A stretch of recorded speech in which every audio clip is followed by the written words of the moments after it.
Este día llegamos al final de una semana en la que hemos estudiado la gran liberación que Dios obró en el pueblo de Israel y cómo esto ya es una prefiguración de la gran liberación final que Dios hará para de una vez por todas terminar con el pecado, el mal en el mundo y en el universo y poder vivir para siempre en un mundo donde reina la justicia. Así que hemos aprendido muchísimo y hoy vamos a hacer un breve resumen de lo que ha significado este aprendizaje y espero que esto que hemos estudiado pueda ayudarnos a enfrentar la vida mientras esperamos la segunda venida de nuestro Salvador Jesucristo. Por eso vamos a orar pidiendo la dirección de nuestro Dios. Bondadoso Padre, hoy pedimos que tu Espíritu Santo pueda hacer realidad en nuestras vidas la gran salvación que Cristo obró en la cruz del Calvario en nuestro favor, para que podamos enfrentar las luchas diarias porque vivimos en el terreno del enemigo, pero confiando en la gran liberación que tú, oh Dios, harás cuando Cristo venga por segunda vez. Ayúdanos a prepararnos en el nombre de Jesús. Amén. Para este día, pastor, quizá me encantaría que comenzáramos con un tema que, quieras o no, es una cuestión que reta nuestra comprensión lógica de las cosas, de los eventos. Pero me gustaría quizás leer una cita que aparece en el día viernes y que lo dice Elena de White en un libro que es muy lindo también. Invitamos a nuestros hermanos a conseguir la serie del Gran Conflicto de Elena de White. Es una serie maravillosa. Y aquí en el primer libro de esa serie, en el primer volumen, que es Patriarcas y Profetas, dice ella de la siguiente manera: los israelitas no estaban preparados para un encuentro con aquel pueblo fuerte y belicoso, hablando de los filisteos. Tenían un corazón o un conocimiento, quiero decir, muy limitado de Dios y muy poca fe en Él. Y se habrían aterrorizado y desanimado. Carecían de armas y no estaban habituados a la guerra. Tenían el espíritu deprimido por su larga o prolongada servidumbre y se hallaban impedidos por las mujeres y los niños, los rebaños y las manadas. Al dirigirlos por la ruta del Mar Rojo, el Señor se reveló como un Dios compasivo y juicioso. Pero ¿cómo, estando en la situación que estaban los israelitas, podemos llegar a comprender que Dios es compasivo y juicioso? Y para hacer una aplicación para nosotros, pastor, creo que nos pasa lo mismo cuando estamos enfrentando problemas y no hayamos salidas. ¿Cómo podemos creer que esa dirección que Dios está dándonos en la vida es porque Él es compasivo y bondadoso? Totalmente, hermano Gerson, esta es otra de las demostraciones del amor y de la misericordia de Dios al no llevar a su pueblo por la ruta más corta, pero que representaba entrar en una batalla campal con los filisteos, con ese pueblo que sí estaban en su territorio armados.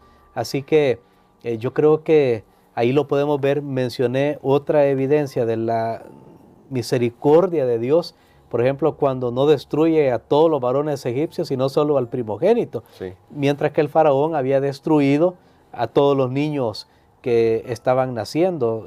Recuerdan esa orden que había justamente alrededor de la época que Moisés nació. Entonces Dios siempre muestra su amor y su misericordia. Al llevarlos a un callejón sin salida, Dios tenía varios propósitos: que el pueblo incrementara su fe en Él y, además de eso, también que el faraón pudiera llegar a un punto de no retorno. En su ceguera de perseguir al pueblo, el faraón también se iba a encontrar en un momento en un punto sin salida, pero sin ayuda. Y esto es la gran diferencia. Sí. El pueblo de Dios a veces experimenta esos callejones sin salida, esas pérdidas, pero hay una salida al final. Amén. Sabemos que después del callejón viene el cruce del mar y hay una salida, pero el que no tiene a Dios experimenta ese momento, ese callejón sin salida, pero no va a salir de ahí. Va a quedar allí, va a perecer en ese lugar. Esta es una de las grandes lecciones que nosotros encontramos aquí.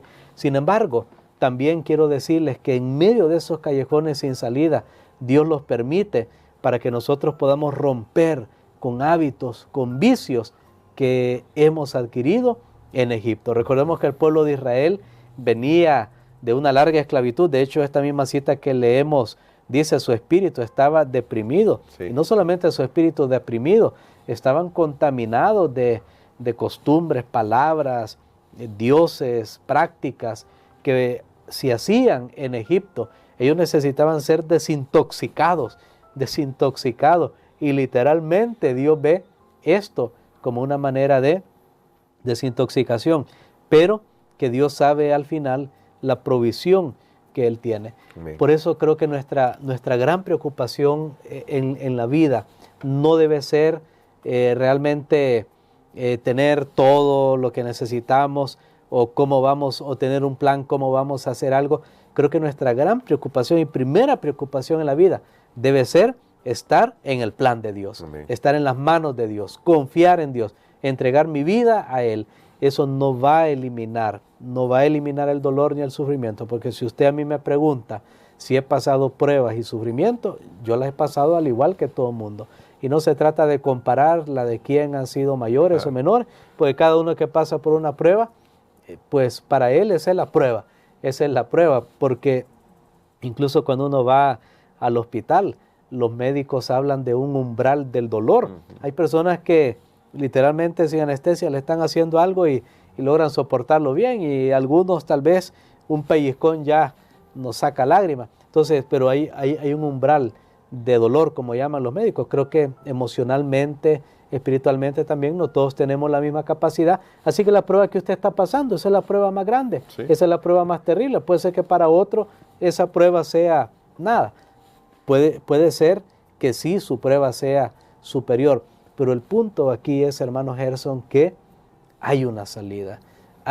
Dios nunca te va a llevar a un callejón sin proveer una salida. Amén. Y recordemos que la salida de Dios no siempre será en este mundo. Sí. Pero claro, la salida de Dios sí la vamos a experimentar en este mundo.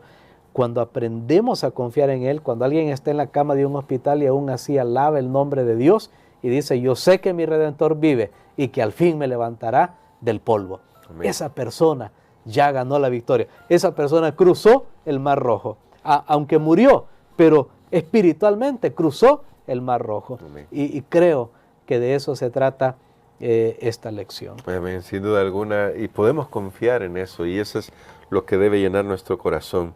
Pero usted mencionaba al faraón que llegó al punto de no retorno, pastor, y esto me lleva a una pregunta que explorábamos también en la semana, pero que para terminar con nuestro resumen este día también creo que es bueno que lo exploremos.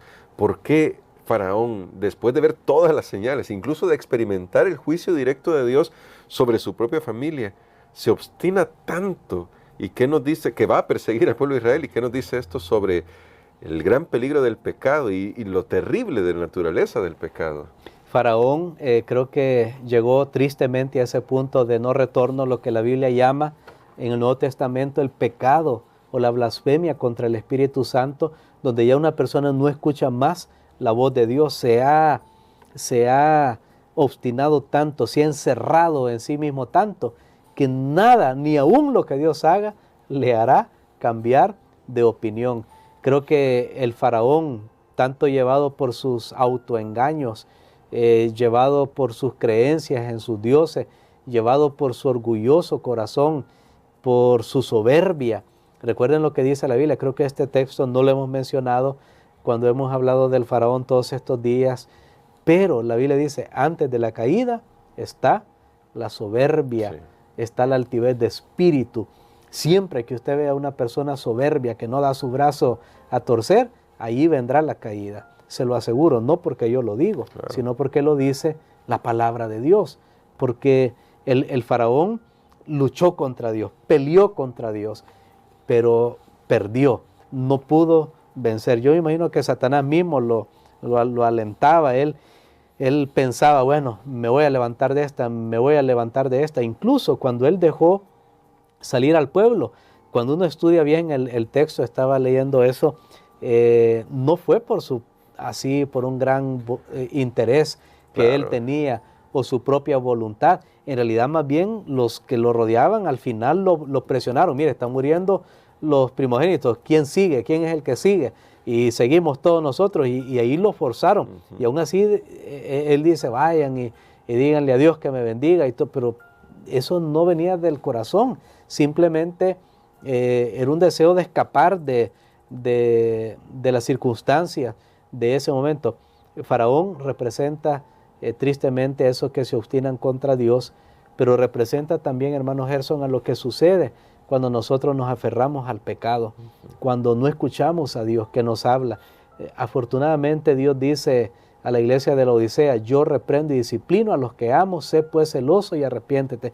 Mire, siempre que estemos pasando por una prueba, aunque no debemos jugar el juego de la culpa, bueno, ¿y qué hice yo? Y Dios me está castigando por algo que yo hice. Sin embargo, claro, siempre es bueno revisar, porque el pecado engaña, el pecado endurece, el pecado nubla el entendimiento, y es triste, lo hemos visto, yo lo mencioné en otra lección, hemos visto personas que están recibiendo las consecuencias de sus malas acciones, pero aún así no cambian, no corrigen, y realmente es triste cuando eso llega a suceder en nuestras vidas. Después de todo lo que el faraón vio, él hubiera caído postrado ante Dios, hubiera caído arrodillado. Yo aún creo, hermano Gerson, igual como le pasó a Judas, que si ya cuando el faraón iba persiguiendo al pueblo de Dios, ve que esas aguas se abren, que eso era otro gran milagro, él no pudo haber hecho eso. Y entonces allí él se hubiera arrodillado a la orilla de ese mar y hubiera dicho, Señor, perdóname, hasta aquí llego, váyanse, hasta aquí llega, Señor, mi terquedad, mi orgullo, no, yo me rindo a ti. Yo creo que Dios lo hubiera salvado. Amén. Porque Dios puede salvar. Pero lastimosamente él siguió luchando contra Dios hasta que fue destruido. Creo que el mismo espíritu de Lucifer comenzó esta guerra en el cielo, la ha continuado aquí en la tierra, después que Dios haga una gran redención a través de la venida de Cristo, y después que Cristo venga con todos los santos del cielo para ya instalarse en esta tierra eternamente, allí Satanás todavía va a intentar luchar contra Dios, va a poner ese espíritu, pero simplemente será destruido. Tengamos mucho cuidado. Cuando nos damos cuenta que ya estamos llegando a ese punto de no retorno, es cuando Dios está hablando, y nosotros no actuamos, y nosotros no cambiamos, y no nos arrepentimos, y no nos rendimos. Allí debemos tener temor. Y yo lo decía la semana pasada, una lección extensa que tuvimos ahí al final de la semana, y yo lo decía, temamos cuando la gracia de Dios pase cerca, porque o me quebranta, o según mi determinación o mi decisión, me endurece, y una gracia resistida realmente puede ser que nunca más vuelva a pasar. Que Dios nos ayude, vengamos a Él, reconozcamos, ya dejemos de estar ocultando las cosas. Si hay que afrontar, hemos hecho esto, hemos pecado, y busquemos una solución. Mantenemos muchas veces a oscuras muchas cosas. Creo que ha llegado el momento que nosotros busquemos a Dios, busquemos su salvación. Todavía es tiempo, y la iglesia ahí entonces tiene que obrar redentoramente. Amén. Pero es triste cuando hay esas personas, y a veces uno se encuentra algunas ocasiones de esas personas que usted le está demostrando que han hecho mal, y aún así niegan y buscan una excusa. Es peligroso. Temamos cuando la gracia de Dios pasa cerca. Y ahora, pastor, para finalizar, porque sí, no me gustaría dejar pasar este punto. Aunque enfrentamos pruebas, enfrentamos dificultades, hemos hablado de esto, tampoco podemos negar que también tenemos días buenos, y a veces Dios prolonga esos días buenos. Y lo que quiero destacar con esto es cómo podemos aprender a alabar a Dios en todo momento, y en especial cuando también las cosas van bien, recordando que es por la gracia y la misericordia de Dios, porque si ponemos a hacer un examen, no sabemos de qué cosas nos ha librado Dios, y tal vez esta actitud nos puede ayudar a recordar que en esta vida hay cosas malas, sí, hay cosas buenas también. En todo debemos aprender a depender de Dios y alabarle. Amén. Yo creo que es un punto muy bonito que estudiamos esta semana, que siempre que Dios obra en nosotros maravillosamente, yo creo que tenemos que alabar a Dios. porque no es casualidad que estemos aquí, que lleguemos hasta aquí. Vivimos en un mundo donde es el único lugar en el universo donde ocurren los accidentes a las criaturas de Dios. Vivimos en un mundo peligroso. Yo estoy recordando en este momento, hermano Gerson, ustedes saben que los miércoles nosotros tenemos como iglesia normalmente los cultos, se llama de oración y de testimonio, porque allí oramos, pedimos a Dios fortaleza, pero también contamos cómo Dios ha obrado en nuestro favor. Y sucede que había una cierta congregación que tuvieron ese culto, ese servicio. Entonces alguien contó sus experiencias duras que habían pasado durante la semana, cómo Dios le había librado y todo eso. Y luego había otra persona y le preguntaron, ¿y usted tiene algo que dar un testimonio? Y dice, no, a mí me ha ido bien, dice. O sea, pensamos nosotros muchas veces que los testimonios solo son cuando nos ha ido mal. Pero entonces la persona que estaba dirigiendo le dice, pues con mucha más razón usted tiene que dar un testimonio y alabar a Dios. Amén. Porque le ha ido bien, porque Dios ha obrado en su favor. Creo que esto nos tiene que ayudar para cuando vengan los momentos malos, cuando vengan los momentos difíciles, porque en los momentos buenos estamos callados, no agradecemos a Dios. Es más, muchos los momentos buenos los usamos para olvidarnos de Dios. No necesito más a Dios. En el mundo me llama la atención que los países que tienen un índice de vida más alto, un índice económico, educacional, muchas veces son países que no quieren, son naciones, hablando colectivamente de las personas, la tendencia no quieren saber de Dios. No sé, estamos bien, no necesitamos a Dios, todo nos va bien. Pues deberían ser los más cristianos, porque a veces vemos que en nuestros países, ¿verdad?, donde hay tanto dolor, sufrimiento, ha habido históricamente muchas cosas, pero aquí proliferan. Entonces muchos piensan por eso equivocadamente que el cristianismo, que la religión cristiana es para las clases bajas, entre comillas, para los tercermundistas, entre comillas, pero no, eso es porque hemos malinterpretado. Creemos que cuando va bien es por nuestra propia mano y eso es un gran peligro. Por eso cuando el pueblo iba a entrar a la tierra de Canaán, Dios le dijo, cuidado se te olvide que Dios te dé el poder para hacer la riqueza, cuidado se te olvide que Él es el que te ayuda, porque en la prosperidad, si las dificultades son peligrosas, también la prosperidad es peligrosa, porque podemos olvidarnos de Dios. Así que queremos invitarle a que pueda experimentar la gratitud y la alabanza. Recuerde que por eso esta semana nos tomamos el tiempo para analizar el canto de Moisés y del Cordero, bueno, el canto de Moisés aquí en Éxodo 15, y hablábamos sobre ser agradecidos con Dios, alabarle porque le conocemos. Y quisiera, pastor, que orara por nosotros por eso, para que cada día aprendamos a conocer un poco más a Dios, porque al conocer su carácter de amor, podremos alabarlo en cualquier circunstancia. Amén. Padre que estás en los cielos, Señor, te agradecemos, te alabamos por la lección de esta semana, porque tú nos has recordado que Egipto es una realidad, la opresión, el dolor, la miseria, la tristeza en este mundo. Todos hemos nacido en un Egipto, en este mundo, y tenemos que pasar por ahí. No hay manera de obviar. Aún tu Hijo amado nació en esta tierra también. Pero te damos gracias, Señor, porque nos muestras que es parte de tu plan pasar por la liberación para llegar a la tierra prometida. Ayúdanos, Señor, para que ya sea en una manera espiritual o en una manera material, todos podamos encontrar esa liberación que solo se encuentra a través de Jesucristo. Te alabamos, Señor, te damos honra y gloria, solo tú la mereces, y continúa obrando en favor de nosotros, Señor. Ayúdanos, Padre, un ruego te hago hoy. Ayúdanos para que nuestros corazones no se endurezcan a causa del engaño del pecado. Lo pedimos en el nombre de Jesús. Amén.